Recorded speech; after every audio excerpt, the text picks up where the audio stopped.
이른 아침 한 남자가 아무도 깨지 않은 도심을 빠져나와 조용히 지방으로 향하고 있었습니다.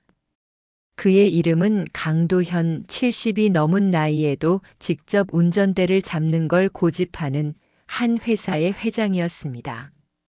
70이 넘은 나이에도 비서나 수행원을 대동하지 않고 스스로 움직이는 건 젊은 시절부터 지켜온 습관이자 마지막 남은 고집 같은 것이었습니다. 이번 일정은 오랜 사업의 마무리를 위한 마지막 여정이었습니다. 은퇴를 앞두고 있었고 서울 본사에서는 벌써부터 새로운 회장 취임과 관련한 이야기들이 오가고 있었지요. 그가 향한 곳은 오래전부터 계획만 세워두었던 외곽의 유휴지. 개발 가치가 낮아 몇 년째 방치되었던 땅이었지만 강 회장은 그곳을 눈여겨보고 있었습니다. 물러나는 마당에 굳이 손댈 이유가 없다고들 했지만 정작 본인은 그곳이 이상하게 마음에 걸린다고 했습니다. 차창 너머로 바람에 스치는 갈대와 가을 볕에 번지는 논두렁이 지나갈 무렵 회장은 목적지 인근에 도착하였습니다. 지도에 표시된 위치 근처에는 사람의 흔적조차 찾기 어려운 들판과 숲을 뿐이었습니다. 강 회장은 조용히 차에서 내려 걸음을 옮겼습니다. 그런데 어느 순간 숲을 너머로 오래된 집 한 채가 시야에 들어왔습니다. 담장은 반쯤 무너져 있었고 기와는 군데군데 빠져 있었습니다. 바람이 스치는 소리에 창틀이 덜컹거리는 소리가 들려왔고 빈집 특유의 곰팡내와 흙먼지 냄새가 코끝을 스쳤습니다. 지나칠 수도 있었겠지만 발걸음은 멈추지 않았습니다. 왠지 모르게 그 폐가가 낯설지 않게 느껴졌었다고 회장은 훗날 조용히 말하기도 했습니다. 집 안으로 들어가자 안쪽 벽에는 빛바랜 벽지가 군데군데 벗겨져 있었고 바닥은 무너진 나무 판자 위로 습기와 곰팡이가 뒤엉켜 있었습니다. 마치 시간이 멈춘 듯한 그 공간은 사람의 체온이 사라진 지 오래된 느낌이었지요. 작은 방 하나가 문을 살짝 열려 있었습니다. 그 문을 밀고 안으로 들어간 강 회장은 오래된 유모차 하나가 방 한편에 덩그러니 놓여 있는 모습을 보았습니다. 유모차 위에는 낡은 인형 하나와 함께 흑백 사진 한 장이 얹혀 있었습니다. 그 순간 강 회장은 알 수 없는 떨림을 느꼈습니다. 사진을 조심스럽게 들어 먼지를 털고 바라보니 그 속에는 웃고 있는 갓난아기 하나가 담겨 있었습니다. 그리고 사진 한쪽에는 여성의 손이 살짝 걸쳐 있었지요. 흔한 가족 사진처럼 보였지만 그 아이의 눈망울이 이상하게 마음을 잡아 끌었습니다. 처음 보는 얼굴인데도 왠지 낯익은 표정.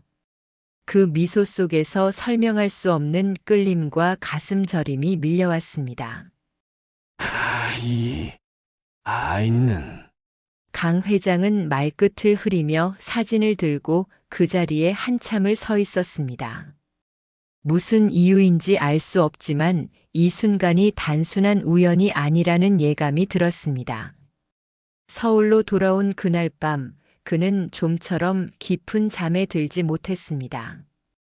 잠든 듯 했지만 곧 꿈속에서 낯익은 장면이 펼쳐졌습니다. 어린아이가 울고 있었고 회장은 등지고 떠나고 있었습니다. 비 내리는 골목 작은 손이 그를 향해 뻗쳐 있었지만 그는 멈추지 않았습니다.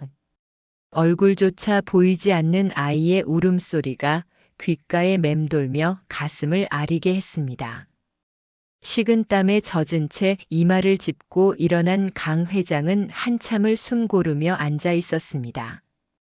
벌써 몇십 년 전 일인데 왜 지금에서야 이런 꿈을? 하지만 그날 이후로 사진 속 아이의 얼굴이 자꾸만 떠올랐습니다. 서류를 넘기다가도 미팅 중에도 불쑥 그 미소와 눈빛이 떠오르며 마음을 흔들었습니다. 그리고 그와 함께 아주 오래전 어렴풋한 기억의 파편들이 물 위에 떠오르듯 스며들기 시작했습니다. 며칠 뒤 강 회장은 그 폐가를 다시 찾았습니다. 이번에는 사진을 조심스럽게 손수건에 싸서 수첩에 넣었고 집 안 곳곳을 천천히 둘러보며 무언가를 확인하듯 움직였습니다. 이 집, 이 사진 그리고 이 느낌. 말없이 한참을 그 자리에 서 있던 그는 마침내 마음속에서 아주 오래전 봉인해 두었던 기억의 상자가 열리고 있음을 느꼈습니다. 그리고 그 순간부터였습니다. 그는 이미 알고 있었습니다. 잊고 있었다고 믿었던 그 일이 여전히 그의 삶 속 어딘가에 아무 말 없이 살아 숨쉬고 있었다는 사실을 말이지요. 강도현 회장은 서울로 돌아온 이후에도 마음이 쉽게 진정되지 않았습니다. 사진 속 아이의 얼굴이 머릿속을 맴돌았고 그 아이의 눈동자와 표정이 자꾸만 과거의 기억을 건드렸습니다. 잊었다고 믿었던 시간, 아니 일부러 묻어두었던 어느 날의 일이었습니다. 그는 조용히 서재에 앉아 오랜 시간 묵혀두었던 과거, 사업 관련 서류들과 수첩을 꺼내어 하나씩 훑어보았습니다. 특히 젊은 시절 지방 소도시에서 지냈던 몇 년간의 일정표를 다시 살펴보며 당시 자신이 누구를 만났고 어디에 머물렀는지를 하나하나 떠올리려 애썼죠. 그러던 어느 날 아침 회사 사무실 앞으로 한 통의 편지가 도착했습니다. 겉 봉투에는 발신인도 주소도 적혀 있지 않았고 손으로 조심스럽게 붙여진 우표 하나만 붙어 있었습니다. 비서가 특이한 우편이라며 건넸을 때 강 회장은 순간적으로 그 봉투에서 이상한 예감을 느꼈습니다. 편지를 열어보니 종이 한 장만이 조심스레 접혀 있었습니다. 그리고 그 안에는 단 한 줄의 문장이 적혀 있었지요. 당신은 끝내 나를 찾지 않았습니다. 손글씨였습니다. 오래된 펜으로 적은 듯 글자마다 눌린 획이 묘하게 감정을 머금고 있었습니다. 강 회장께서는 한참 동안 그 문장을 들여다보았습니다. 단 한 줄이었지만 그 안에 담긴 감정이 너무도 또렷하게 전해졌기 때문이었습니다. 그 문장을 읽는 순간 숨겨둔 기억이 문을 열고 달려 나오는 듯 가슴이 먹먹해졌습니다. 그는 무언가를 직감했습니다. 그리고 이 편지가 사진 속 아이, 아니 그 아이의 어머니와 연결된 무언가일지도 모른다고 느꼈습니다. 그 길로 강 회장께서는 예전 자신의 비서였던 인물을 찾아 연락을 넣었습니다. 지금은 은퇴한 지 오래인 그 사람은 강 회장이 묻기도 전에 회장님이라면 언젠가는 이걸 찾으실 줄 알았습니다. 라며 한 장의 메모를 꺼내어 건넸습니다. 그 메모에는 짧은 주소가 적혀 있었습니다. 수년 전까지 있었던 작은 병원 근처, 지금은 재개발로 사라진 골목의 어귀. 거기에는 당시 아무도 찾지 않았던 무연고 묘지가 있었다고 했습니다. 다음 날 강 회장께서는 직접 그곳을 찾았습니다. 서울 근교의 낡은 공동묘지, 개발이 중단된 채 방치된 구릉지였지요. 이곳저곳 묘비가 쓰러지고 이름 모를 잡초가 무성한 그곳은 발걸음 하나 허투루 디딜 수 없는 장소였습니다.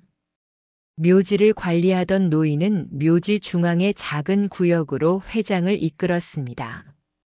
이름 없는 묘 하나 앞에서 노인은 조용히 입을 열었습니다. 이 무덤, 이 동네 여인 하나가 아이를 낳고 홀로 살다 떠났습니다. 임종 직전까지도 누구도 찾지 않았고 병원 측에서 겨우 장례를 치렀지요. 죽기 전 딱 한마디 남기고 갔습니다. 혹시 그 사람이 올지도 몰라요. 그 말을 들은 순간 강 회장은 숨을 쉴 수 없을 만큼 가슴이 죄어왔습니다. 사진 속 그 아이 그리고 편지 속 그 문장. 모든 것이 하나의 선으로 연결되는 듯한 감각이 온몸을 타고 흐르기 시작했습니다. 그는 한참을 그 자리에 무릎 꿇은 채 앉아 있었습니다. 차가운 돌과 젖은 흙의 냄새, 바람에 흔들리는 풀잎 소리까지도 그에겐 벌처럼 아프고 날카롭게 와닿았습니다. 정말 당신이었습니까? 오래전 강 회장은 스스로의 판단으로 한 사람을 떠나보낸 적이 있었습니다. 당시 그는 너무 젊었고 사업 확장을 위해 누구든 버릴 수 있는 냉철함을 가진 사람이었습니다. 하지만 그는 몰랐습니다. 그 여인이 아이를 가졌다는 사실을. 그제서야 모든 퍼즐이 맞춰지기 시작했습니다. 왜 사진 속 아이가 그렇게 낯설지 않았는지, 왜 편지 한 줄에 이토록 가슴이 무너졌는지. 묘지 앞에 선 강 회장은 흙을 쓸어내며 입을 다물었습니다. 무언가를 말하려 해도 그 어떤 단어로도 지금의 감정을 표현할 수 없다는 걸 알았기 때문입니다. 그날 밤 회장은 집으로 돌아와 사진을 다시 꺼내어 바라보았습니다. 그리고 그 뒷면을 손전등에 비춰 자세히 들여다보았지요. 희미하게 남겨진 흔적 속 글자 몇 개가 보였습니다. 지훈. 그리고 흐릿한 날짜 하나. 1991년 4월. 그 순간 그는 다시 그 집으로 돌아가야겠다는 확신을 품었습니다. 이제부터는 과거를 외면하지 않기로 마음을 먹은 겁니다. 그 아이가 살아있다면, 그리고 자신이 그 아이의 아버지라면, 무슨 일이 있더라도 찾아야 한다고 결심한 것이었죠. 강도현 회장은 무연고 묘 앞에서 돌아온 뒤로도 오랫동안 가슴이 저릿한 채 시간을 보냈습니다. 그 한 줄의 편지 그리고 이름조차 남지 않은 무덤 앞에서 들었던 묘지. 관리인의 말은 단지 하나의 기억만을 떠올리게 하지 않았습니다. 그 시절 자신이 외면했던 수많은 감정들 부서지듯 지나갔던 순간들이 쓰나미처럼 밀려와 마음을 휩쓸고 있었습니다. 회장은 자신의 삶을 한 번도 부끄럽게 여긴 적이 없었습니다. 고아원 출신이라는 이유로 어릴 적부터 손가락질을 받으며 자랐고 20살을 간 넘겨 사회로 나왔을 때는 가진 것 하나 없이 고시원과 공사판을 전전하며 살았었습니다. 그러나 무너지지 않았습니다. 세상은 나에게 줄 것이 없다면 내가 뺏어서라도 가져와야 한다. 그런 각오로 살아왔고 실제로 그는 그렇게 성공했습니다. 28, 중고차 하나를 담보로 맡기고 부동산 브로커 일을 시작한 지 불과 3년 만에 자신의 사무실을 열 수 있을 만큼 성장하였고 33이 되던 해에는 지방 소도시에 있는 알짜 땅을 매입하면서 본격적인 개발업자로 올라서게 되었습니다. 그때 그의 곁에는 박철환이라는 친구가 있었습니다. 군 시절부터 함께한 인연으로 말이 필요 없을 정도로 손발이 잘 맞는 사이였지요. 고생도 돈도 기회도 함께 나누며 살아왔기에 강 회장은 박철환을 가족처럼 여기고 있었습니다. 그리고 그 무렵 어느 출장 중 들른 작은 마을의 서점에서 이서진 씨를 만났습니다. 나지막한 목소리로 책의 내용을 설명해 주던 그녀는 요란하고 계산적인 서울과는 다른 조용하고 부드러운 공기처럼 느껴졌습니다. 이서진 씨는 말이 많지 않았지만 한마디 한마디에 진심이 담겨 있었고 강 회장은 처음으로 이 사람과는 오래 함께 있고 싶다는 생각을 품게 되었습니다. 그녀의 손에서 내어주던 따뜻한 국화차 한 잔, 한밤중 작은 손전등을 들고 책방 문을 열어 기다리던 모습. 모든 것이 당시의 회장에게는 단단한 위로이자 삶의 쉼표였습니다. 하지만 세상은 그에게 쉴 틈을 허락하지 않았습니다. 서울 본사에서 대형 프로젝트를 맡기며 긴급 복귀를 요청했고 이미 수도권의 여러 기업들이 그와 손잡기를 기다리고 있던 상황이었습니다. 강 회장은 고민 끝에 그녀에게 서울로 함께 가자고 말했습니다. 하지만 그녀는 고개를 천천히 저으며 말했습니다. 여기는 제가 평생 살아온 곳이에요. 갑작스럽게 떠나는 건 쉽지 않아요. 그녀의 말에 회장은 언젠가 돌아올 것처럼 말하고 떠났습니다. 그러나 현실은 냉정했습니다. 계약, 자금, 협상, 그리고 새로운 파트너십. 그 모든 것들이 하루하루 숨 쉴 틈조차 없이 몰아닥쳤고 그녀와의 연락은 점점 멀어져 갔습니다. 그때 박철환이 말했습니다. 형, 지금 중요한 시기야. 그 여자한테 마음 줄 때 아니야. 내가 정리할게. 형은 사업에만 집중하세요. 처음엔 그 말이 어떤 의미인지 깊게 생각하지 않았습니다. 지금 돌이켜보면 그것이 치명적인 무관심이었고 그 결과가 한 사람의 인생을 지워버리는 시작이 되었음을 깨닫게 되었죠. 몇 해가 지나고 사업은 눈부시게 성장했습니다. 그러나 이상하게도 그 여인에 대한 기억만큼은 마음속에서 잊히지 않았습니다. 새로운 여자를 만날 기회도 있었고 혼사를 권유한 이들도 있었지만 그는 끝내 결혼을 하지 않았습니다. 자신도 모르게 그녀와 보냈던 짧은 시간이 삶에서 가장 평온했던 순간이었다는 걸 알고 있었던 겁니다. 그리고 지금 박철환의 이름이 적힌 서류 한 장을 마주하고 나서야 그 모든 퍼즐이 하나로 연결됐습니다. 그가 맡겠다고 했던 그 여인, 그 이후로 어떠한 소식도 들리지 않았던 그녀, 묘지 앞에서 관리인이 말했던 그 사람이 올 줄 알았다는 말. 모두가 이어지고 있었습니다.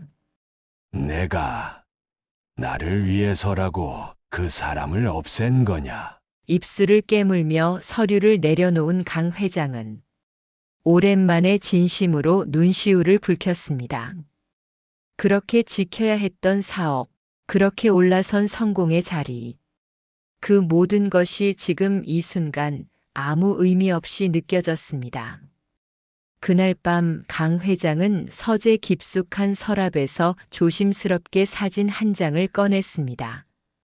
오래전 폐가에서 발견한 그 사진은 시간이 흐른 뒤에도 여전히 그분의 마음 한가운데에 자리 잡고 있었습니다.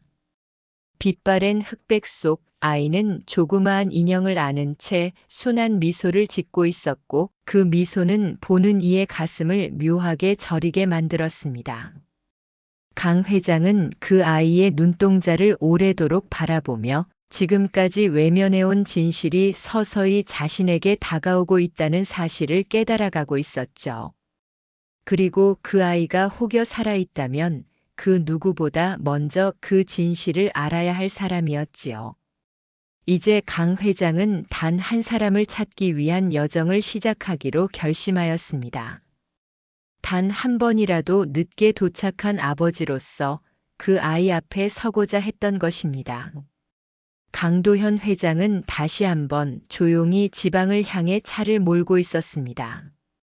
이번에는 단순히 땅을 둘러보기 위한 방문이 아니었습니다.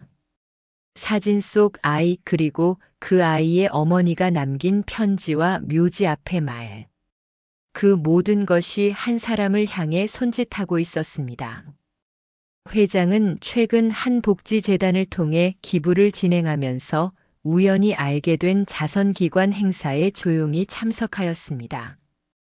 화려한 기업 이름도 개인 홍보도 내세우지 않은 자리였습니다. 오직 사람들과 조용히 이야기 나누고 필요하다면 손을 내미는 자리였지요. 그 자리에서 강 회장은 한 여성을 멀리서 보게 되었습니다. 조용히 앉아 손수건을 접고 있던 그녀의 뒷모습이 어쩐지 낯익게 느껴졌습니다. 마치 과거 어딘가에서 본 듯한 실루엣, 말없이 책장을 넘기던 이서진 씨의 뒷모습과 겹쳐 보이기도 했습니다. 회장은 조심스럽게 다가가지 않고 한 걸음 물러선 자리에서 그녀의 말과 행동을 유심히 살펴보았습니다. 그녀는 주변 노인들을 도우며 자원봉사를 하고 있었고 어린아이들 앞에서는 놀라울 만큼 따뜻하고 부드러운 목소리를 내고 있었습니다. 그러던 어느 순간 아이 하나가 칭얼대며 잠투정을 하자 그녀가 조용히 입을 열어 자장가를 부르기 시작했습니다.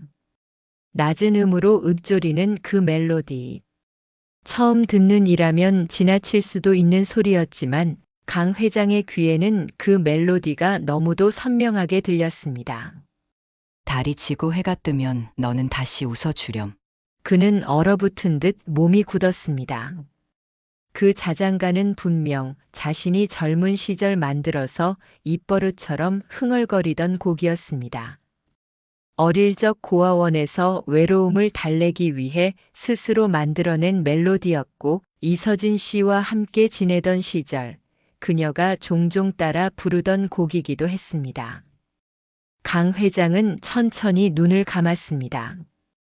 그리고 마음속으로 확신하고 있었습니다. 저 여인은 분명 자신의 피부치라는 것을. 그날 행사 후 회장은 해당 기관의 관계자를 조용히 만나 여성에 대한 이야기를 들었습니다. 이름은 조하연. 38. 현재는 보육원에서 일하며 자립을 준비 중인 청년들을 돕는 활동을 하고 있었습니다. 고아원 출신이며 정식 입양이 되지 않은 채 자라난 비공식 보호 대상이었다고 했습니다. 그녀의 출생 기록은 여러 차례 변경되어 있었고 정확한 친부모에 대한 정보는 일체 확인이 불가능하다고 했습니다. 회장은 떨리는 손으로 그 이름을 다시 한번 되뇌었습니다. 조하연 지훈.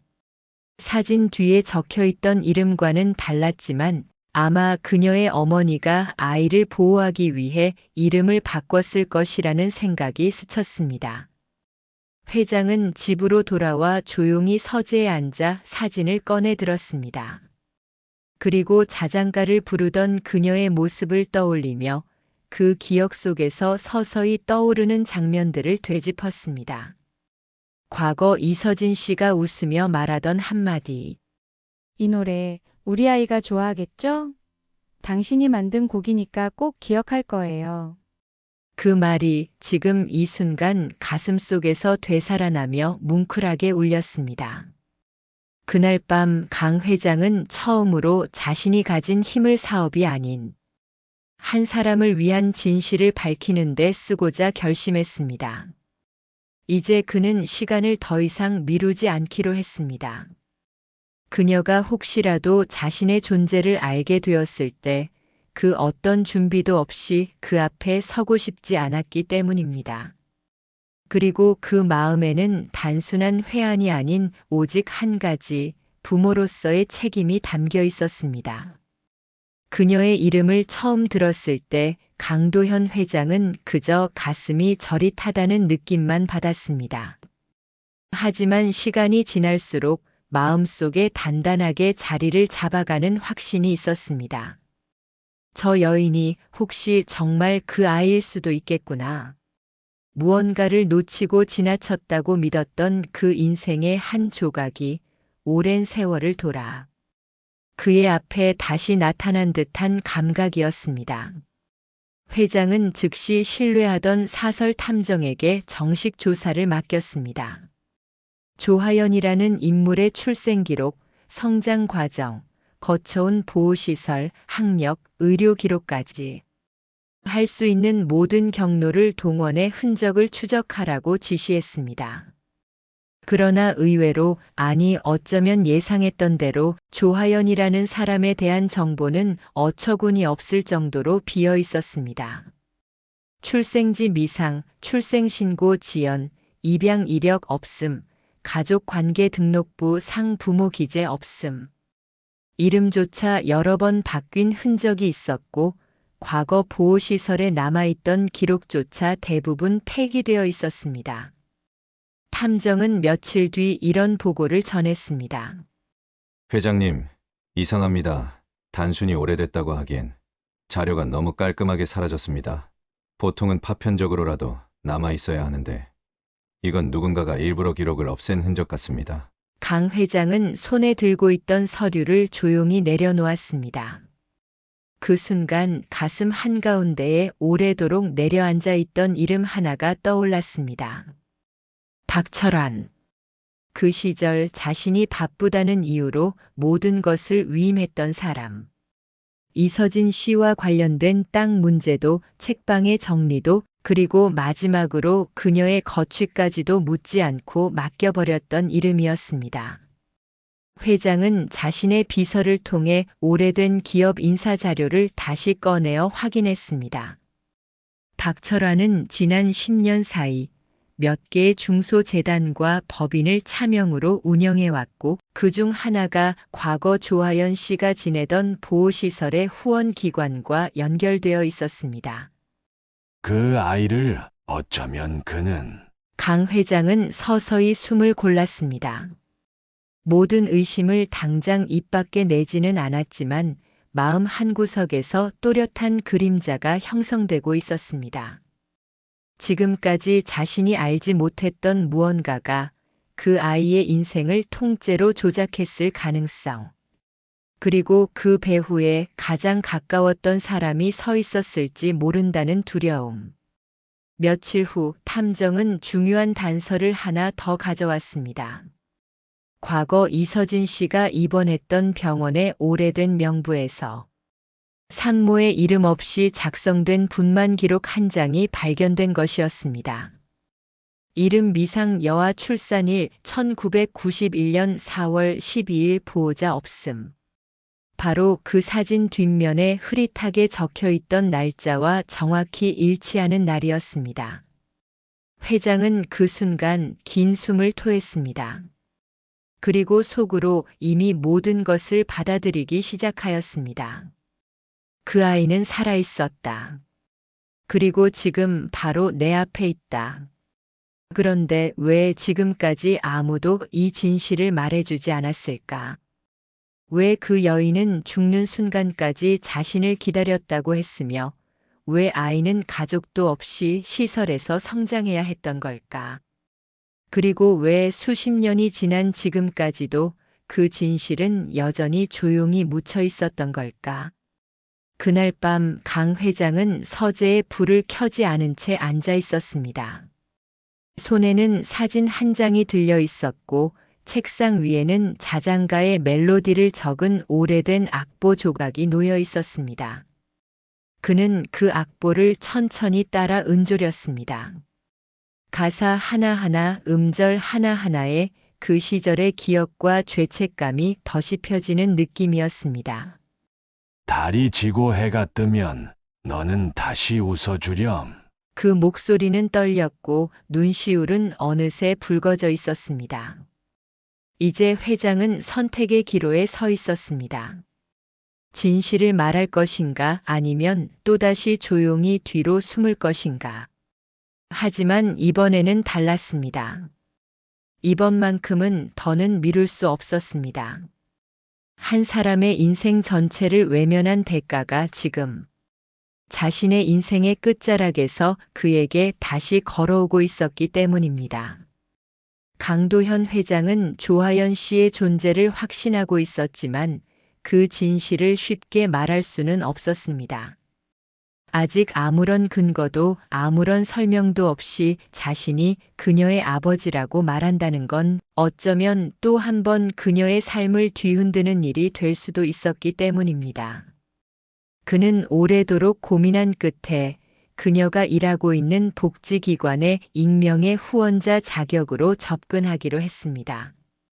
이름을 밝히지 않고 지역 노인을 위한 프로그램 운영과 청년 자립, 지원 사업에 일정 금액을 기부하는 형식이었습니다. 기관에서는 처음에는 조심스럽게 응대했지만 꾸준한 후원과 관심이 이어지자 자연스레 행사나 소모임에 초청을 권유하게 되었지요. 그리고 어느 날 조하연 씨가 직접 담당하는 자립지원 간담회에 강 회장은 초대받게 되었습니다. 그날 회장은 몇 걸음 뒤에서 조하연 씨의 모습을 바라보며 가슴속에서 차오르는 감정을 억누르느라 애써야 했습니다. 조하연 씨는 또렷하고 단정한 말투로 참석자들을 안내하며 준비한 자료를 하나씩 설명하고 있었습니다. 그녀의 손짓, 말투, 시선이 그 옛날 이서진 씨와 닮아 있었습니다. 회장은 자리에 앉아 그녀를 바라보며 지금 이 자리가 과거의 인연이 만들어낸 기적이라는 걸 실감하고 있었습니다. 그러나 동시에 그녀가 이 사실을 알게 되었을 때 과연 어떤 반응을 보일지 걱정도 깊어졌습니다. 행사가 끝난 뒤 회장은 조심스럽게 다가가 인사를 청했습니다. 오늘 발표 잘 들었습니다.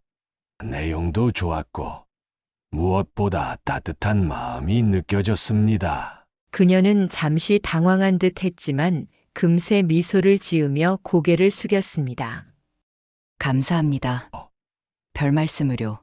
오늘처럼 많은 분들이 관심을 가져주시는 날이 제일 보람 있습니다. 그날 이후 두 사람은 행사나 봉사 모임에서 몇 차례 더 마주치게 되었고, 회장은 조금씩 천천히 그녀와 이야기를 나눌 수 있는 기회를 늘려갔습니다. 처음엔 사회적 대화였지만 점차 개인적인 관심으로 자연스럽게 넘어갔습니다. 그녀가 어떤 음식을 좋아하는지, 어떤 계절을 좋아하는지, 그리고 어떻게 이 일을 시작하게 되었는지에 대해 말이지요. 그러던 어느 날 조하연 씨가 조심스럽게 질문을 건넸습니다. 실례가 안 된다면 선생님께서는 왜 이 일을 후원하시게 된 걸까요? 사실 흔한 경우는 아니잖아요. 그 물음에 회장은 한참을 망설였습니다. 그리고는 천천히 눈을 감고 말을 꺼냈습니다.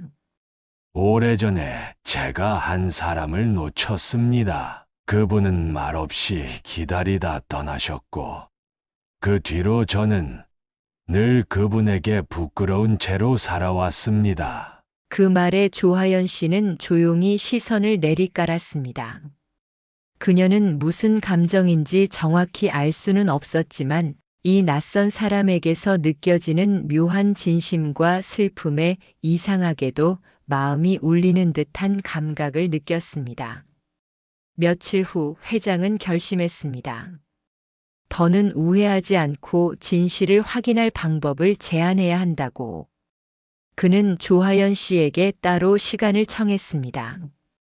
작은 찻집에서 마주 앉은 자리에서 회장은 낮고 조심스러운 목소리로 입을 열었습니다. 제가 드릴 말씀이 있습니다. 조하연 씨 혹시 자신의 출생에 대해 알고 계신 것이 있으신가요? 그녀는 놀란 듯 고개를 들었습니다. 그게 무슨 말씀이신지. 회장은 두 손을 모은 채 떨리는 눈빛으로 그녀를 바라보았습니다. 정확한 사실을 확인하기 전엔 섣불리 말씀드릴 수 없어 그동안 망설였습니다. 하지만 이제는 더 미룰 수 없을 것 같습니다. 혹시 괜찮으시다면 DNA 검사를 받아주실 수 있겠습니까? 그녀는 얼떨떨한 표정으로 회장을 바라보았습니다. 잠시 침묵이 흘렀고 고요한 실내에는 찻잔을 내려놓는 소리만이 작게 울렸습니다. 왜 저와 DNA 검사를? 그녀의 물음에는 당연한 놀라움이 담겨 있었습니다. 회장은 그제야 처음으로 눈빛을 피하지 않은 채 대답했습니다. 당신이 혹시 제 딸이 아닐까 해서입니다. 그 순간 조하연 씨의 눈이 크게 흔들렸습니다. 놀람, 당황, 의심 그리고 어딘가 모르게 끓어오르는 복잡한 감정이 그녀의 얼굴 위로 스쳐 지나갔습니다. 제 딸이요? 그녀는 두 손을 무릎 위에 올려놓은 채 아무 말도 하지 않았습니다. 회장은 조용히 고개를 숙인 채 말을 덧붙였습니다. 억지로 권하지는 않겠습니다. 하지만 이 말을 하기까지 참 오랜 시간이 걸렸습니다. 그저 당신의 인생에 상처가 되지 않기를 바랄 뿐입니다. 그 말에 그녀는 천천히 고개를 끄덕였습니다. 그리고 작게 대답했습니다. 생각해 보겠습니다. 그 짧은 대답 뒤 두 사람은 말없이 차를 마셨습니다. 그러나 그 정적 속에는 수십 년의 시간이 들어 있었습니다. 확인되지 않은 진실, 밝혀져야 할 과거, 그리고 무엇보다 흔들리는 감정이 조용히 숨을 쉬고 있었습니다. 유전자 검사를 마치고 난 뒤부터 강도현 회장은 하루하루가 낯설고 무거웠습니다. 그는 자신의 인생에서 기다림이라는 것을 경험해 본 적이 거의 없었습니다. 사업은 속도였고 결정은 단호함이었습니다. 언제나 먼저 움직였고 먼저 예측했으며 결과를 손에 넣는데 주저함이 없던 사람이었습니다. 하지만 이번에는 달랐습니다. 결과를 기다리는 며칠 동안 회장은 마치 어린 시절 고아원 담벼락에 기대어 누군가를 기다리던 아이처럼 하루에도 몇 번씩 초인종 소리에, 전화 진동에, 문이 열리는 소리에 가슴을 쿵쿵 울리며 반응하곤 했습니다. 그 기다림은 회장을 아주 조용하고 단단하게 흔들고 있었습니다. 그는 낮에는 서재 책장 앞을 서성였고 밤이 되면 불도 켜지 않은 채 소파에 앉아 오래된 악보와 사진을 번갈아 바라보며 시간을 보냈습니다. 마침내 검사 결과가 도착했습니다. 서류는 담담한 표현으로 그 오랜 진실을 알리고 있었습니다.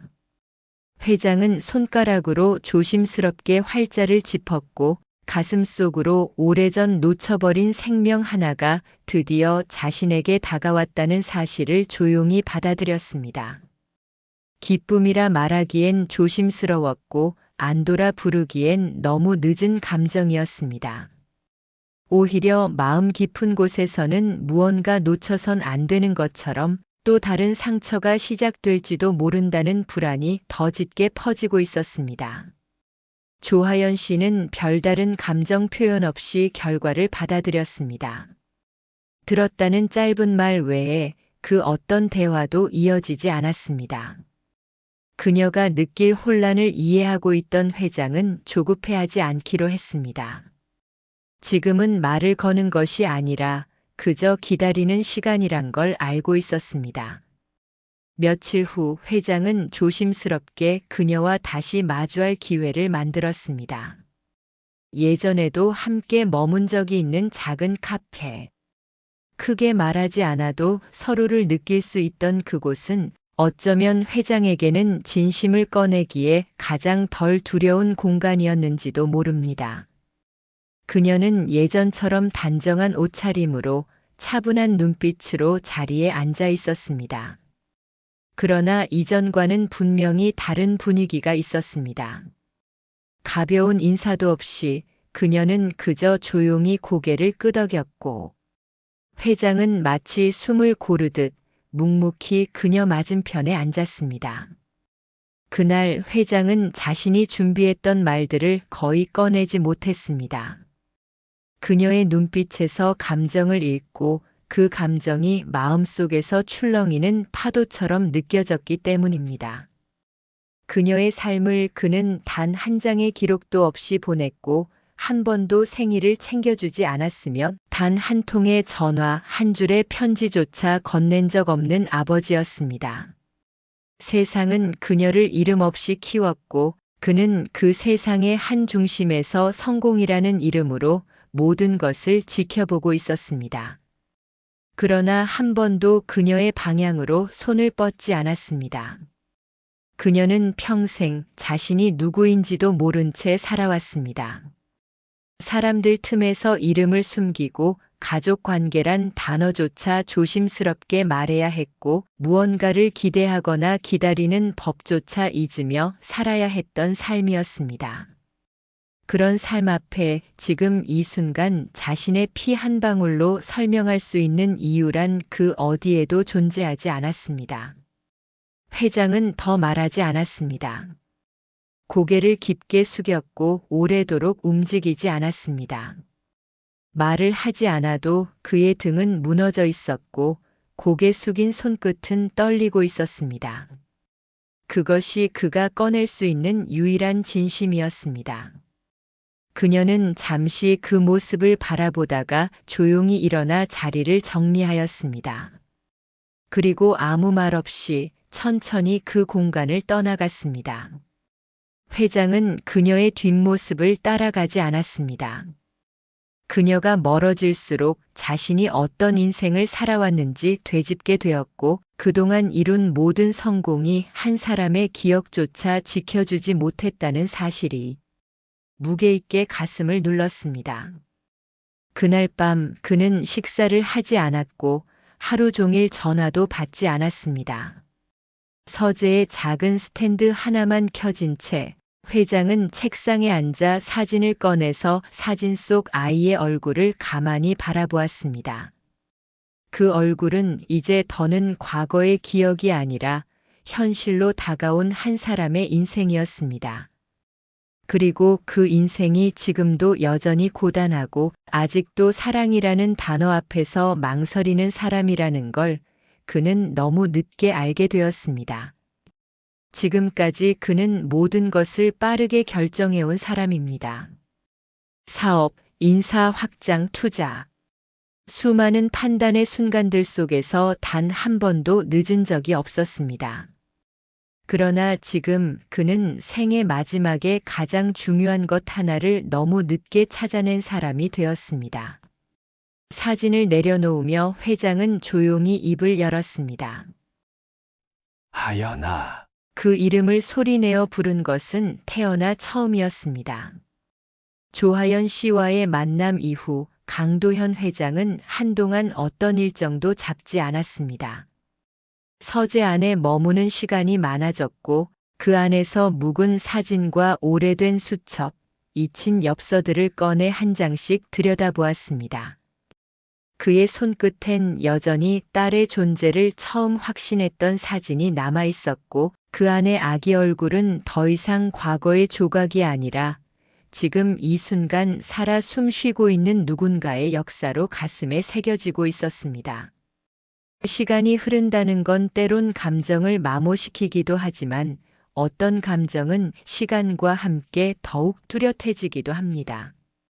특히 미안함이라는 감정은 시간이 흐를수록 오히려 더 깊고 무겁게 내려앉는다는 것을 강 회장은 이 나이가 되어서야 비로소 알게 되었습니다. 그러던 어느 날 회장은 정기적으로 후원하던 병원 측의 요청을 받고 외래 진료동을 방문하게 되었습니다. 별다른 사전 계획이 있던 자리는 아니었습니다. 다만 병원에서 열리는 작은 간담회에 얼굴을 비추는 정도로 생각하고 있었죠. 진료동 복도 그분께서 걸음을 멈춘 건 순전히 우연이었습니다. 의자에 앉아 기다리던 한 아이의 눈망울이 그분의 시선을 끌어당겼습니다. 그 아이 옆에는 익숙한 뒷모습이 앉아 있었습니다. 바로 조하연 씨였습니다. 예상치 못한 조우 앞에서 회장은 한동안 움직이지 못했습니다. 그리고는 아이로부터 조금 떨어진 자리에 조용히 앉았습니다. 그녀는 회장님을 보았지만 곧 시선을 거두었고 그분 역시 어떤 말을 꺼내지 않았습니다. 그렇게 시간이 흘러가던 중 아이가 조심스럽게 어머니를 바라보며 무언가를 속삭였고 곧이어 자리에서 일어나 회장에게 다가왔습니다. 아이는 주춤거리며 발끝을 옮기다가 회장님의 앞에 멈춰 섰습니다. 그리고 맑고 작은 목소리로 말을 꺼냈습니다. 혹시 할아버지세요? 그 한마디가 회장의 가슴을 찢듯 울렸습니다. 태어나 처음 누군가가 그분을 할아버지라 부른 순간이었습니다. 그 부름 속에는 혈연의 확신도 진실의 무게도 없었습니다. 하지만 아이의 눈빛은 따뜻했고 그 작은 입에서 나오는 말은 진심처럼 들렸습니다. 회장님은 말없이 아이를 바라보았습니다. 그 얼굴 속에서 이서진 씨의 부드러운 이마 곡선이 떠올랐고 과거 자신의 어린 시절 사진 속 눈빛이 겹쳐졌습니다. 그는 천천히 손을 뻗어 아이의 머리칼을 쓰다듬었습니다. 작고 따뜻한 체온이 손끝에 전해졌고 그 순간 세상이 조용해졌습니다. 멀찍이 떨어진 곳에 있던 조하연 씨는 그 장면을 조용히 바라보고 있었습니다. 움직일 듯 말 듯 자리에서 반쯤 일어섰다가 결국 그대로 멈춰섰습니다. 그녀의 표정에는 여전히 경계와 조심스러움이 남아 있었지만 이전과는 분명 다른 기류가 있었습니다. 거부도 회피도 아닌 그저 침묵과 관찰로 상황을 받아들이려는 태도였습니다. 병원에서 나오는 길 회장님께서는 아이가 들고 있던 장난감 하나를 조심스럽게 받아들었습니다. 작은 자동차 모형이었고 아이의 손은 그분의 손을 잡은 채 작은 질문들을 이어갔습니다. 아이의 목소리는 투명했고 그 질문 하나하나가 회장님께는 놀랍도록 생소한 감정들을 불러일으켰습니다. 그날 저녁 회장은 오랜만에 제대로 된 식사를 했습니다. 따뜻한 국과 단출한 밑반찬이었지만 그 어느 날보다 깊고 진한 맛으로 기억되는 날이었습니다. 식사를 마치고 난 뒤 그는 서재로 향했습니다.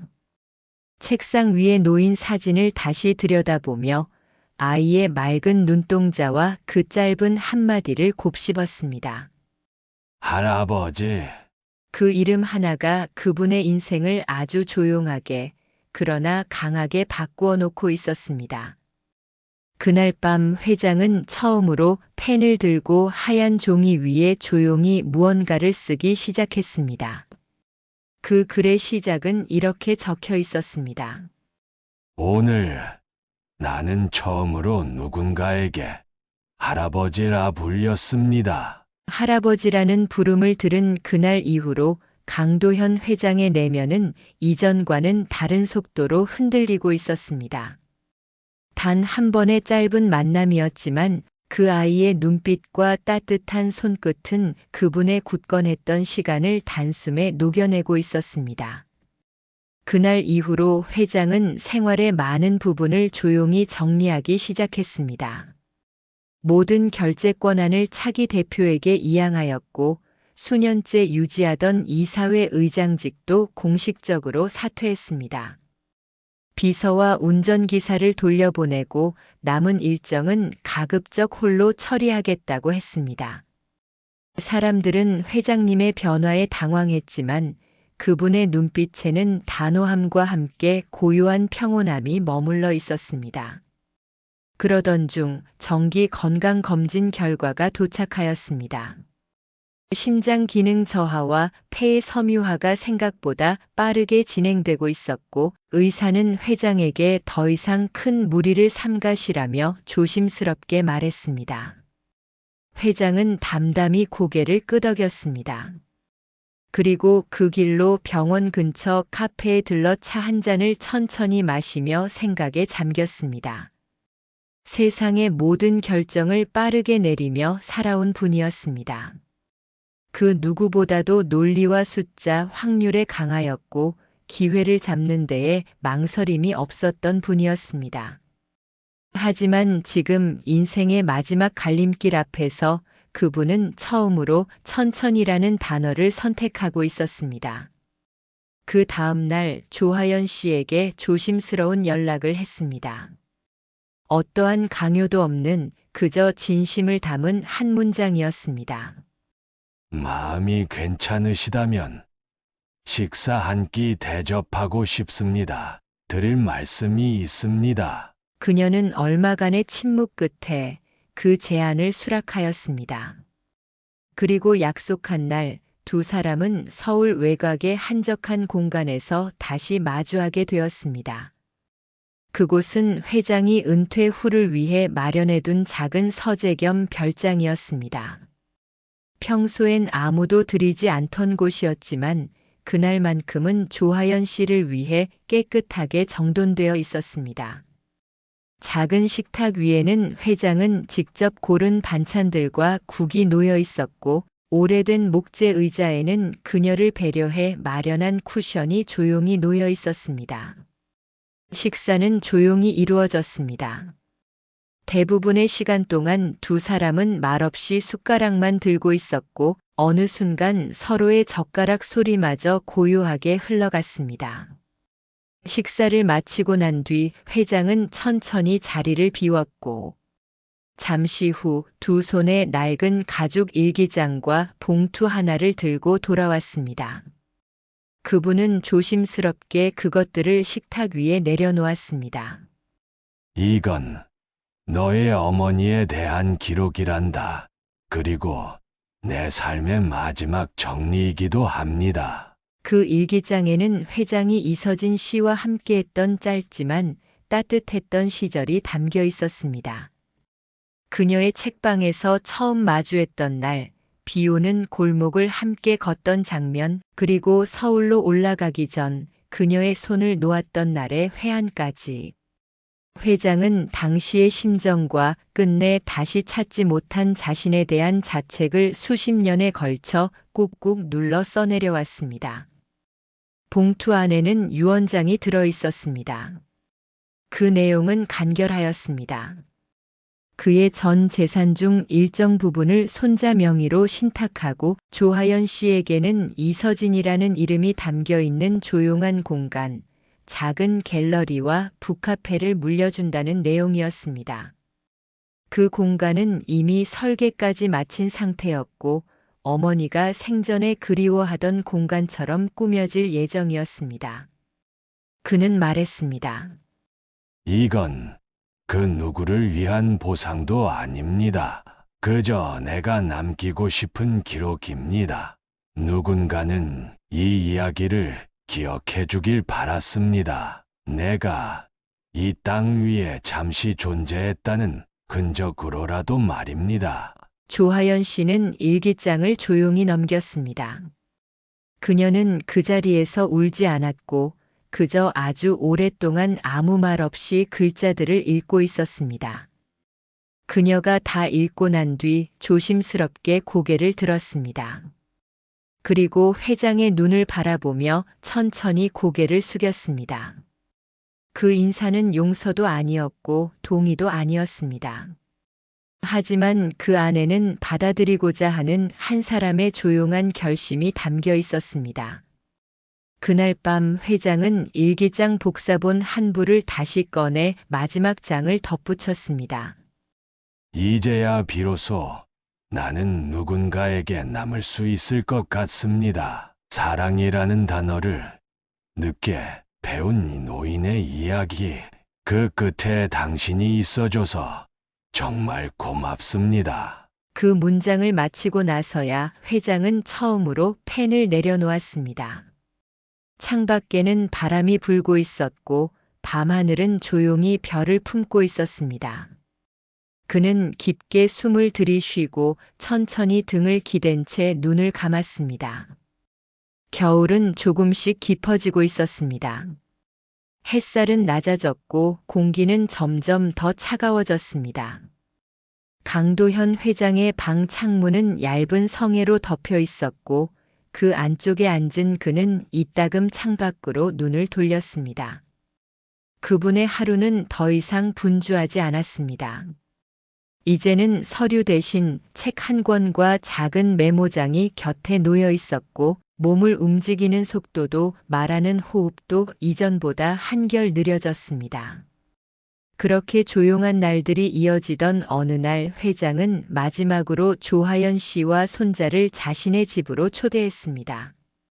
이유를 따로 설명하지 않았지만 조하연 씨는 묵묵히 수락하였고 손을 꼭 잡은 아들과 함께 회장님의 집을 찾았습니다. 거실 한쪽에는 낡은 소파가 있었고 벽에는 회장이 직접 고르신 액자가 걸려 있었습니다. 액자 속에는 오래전 촬영한 풍경 사진 한 장이 담겨 있었는데 어머니와 함께 여행 가겠노라 말했던 바닷가였다고 합니다. 회장은 그날 아주 천천히 몸을 일으켰고 손자를 무릎에 앉힌 채 조용히 대화를 나눴습니다. 내가 자라면 이 사진 속 바다에 꼭 가보렴. 그곳엔 내 할머니가 그리고 내 엄마가 가장 닮고 싶어 했던 마음이 흐르고 있단다.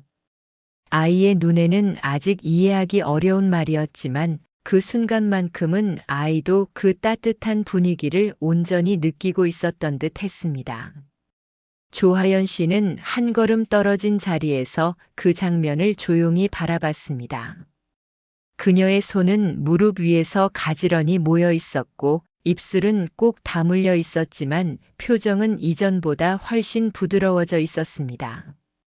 그리고 그날 밤 회장은 조용히 숨을 거두었습니다. 침대 머리맡에는 그가 마지막으로 남긴 글이 놓여 있었고 책상 위에는 딸과 손자를 위해 준비한 작은 상자가 놓여 있었습니다. 상자 안에는 손으로 직접 접은 편지지와 함께 지훈이라는 이름이 적힌 오래된 이름표 하나가 담겨 있었습니다. 그 이름은 그가 처음 폐가에서 발견한 사진 뒷면에 적혀 있던 글자였습니다. 아마도 그는 끝내 딸의 이름을 처음과 끝으로 기억하고 계셨던 것이겠지요. 장례는 소박하게 치러졌습니다. 별다른 공지 없이 가까운 이들과 몇몇 직원들이 조용히 헌화하며 그를 배웅하였습니다. 언론에도 알려지지 않았고 화환도 없이 그가 생전에 좋아하던 흰 국화꽃 몇 송이만 놓여 있었습니다. 그날 조하연 씨는 유족 대표로 조용히 고개를 숙였고 아이의 손을 꼭 잡은 채 그를 마지막으로 바라보았습니다. 얼마 후 유언장에 따라 회장이 남긴 북카페 겸 갤러리가 정식으로 문을 열게 되었습니다. 서진의 책방. 이름은 회장님이 생전에 직접 정해두셨던 것으로 벽 한쪽에는 그가 써내려간 일기 일부와 손으로 쓴 자장가 가사가 담긴 액자가 걸려 있었습니다. 책방은 크지 않았지만 그 안에서 사람들은 차를 마시며 이야기를 나누고 아이들은 작은 독서 코너에서 책을 읽으며 웃음을 지었습니다. 조하연 씨는 그 공간을 조용히 운영했습니다. 누구에게도 자신이 누구의 딸인지 어떤 이야기를 품고 있는지 말하지 않았습니다. 하지만 어느 날 한 아이가 그녀에게 다가와 물었습니다. 여기 주인 아줌마는 왜 책방을 시작하셨어요?